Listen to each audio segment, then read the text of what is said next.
representing Untitled Breathing, representing Primal Fitness Project. Today we're going to touch on biomechanics of breathing. There can really be no change unless there's awareness. So to become more aware of our breath and work on the biomechanics of our breathing, we'll have to involve our focused attention. So it'll be useful to practice just focusing our attention on any one thing. Sometimes it is our breath, sometimes it can be a candle or something external.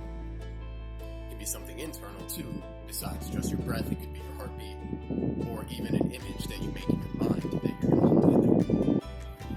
Alright, so we're going to note the sensation of slightly warmer air exiting our nostrils, and slightly cooler air entering our nostrils, and slightly warmer air exiting our nostrils, and slightly cooler air entering our nostrils. We might also become aware of our posture.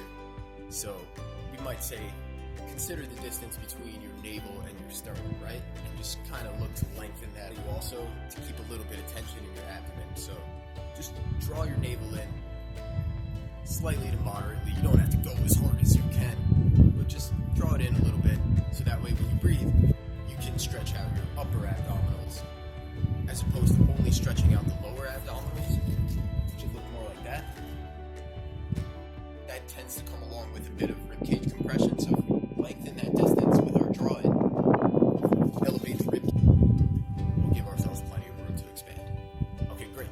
So let's put one hand right there, cram on our abdominal box, and let's take the other hand and just put it underneath our navel. So now, lengthening the distance between our two hands, keeping some tension in our draw-in, we're going to breathe in, using that count of 4. And we're going to breathe out, using that count of 6. Breathe in for a count of 4.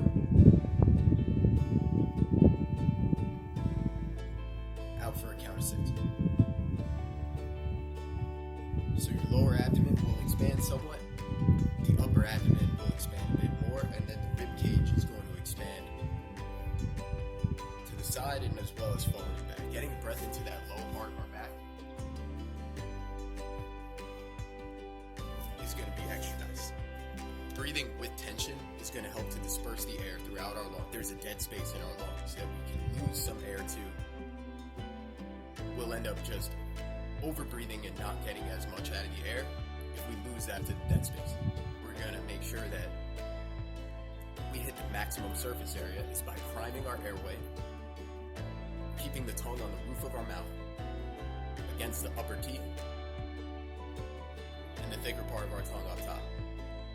If you make that noise, your tongue will end up in the right place. And we're just here breathing with tension, emphasizing the expansion of the upper abdominals and the rib cage horizontally and back and forth. Now there's a lot more that we could say about the biomechanics of breathing, but for now let's chase abdominal breathing.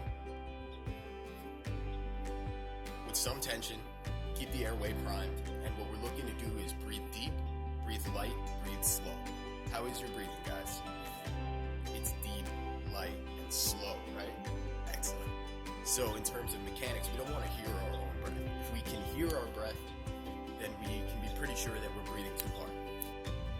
The way that the air makes contact with our sinus is important, and if we take a real sharp breath to where we hear a sniffle, first of all, it's kind of traumatic for the airway. It's going to dry it out, and it may institute those reflex mechanisms to where your nose becomes congested. At the same time, that sharp quality to the breath does send kind of that fight or flight response into activity. Constantly taking sharp breaths, we're going to be way more stressed. And if we're constantly stressed, we're going to take sharper breaths. So we can approach it from either end. Now we're talking about approaching it from the breath. Expansion of upper abdominals and rib cage. Notice there's not a lot of lifting of my chest. If we're seeing a lot of shoulder, a lot of upper chest, no good. So smooth, silent breathing.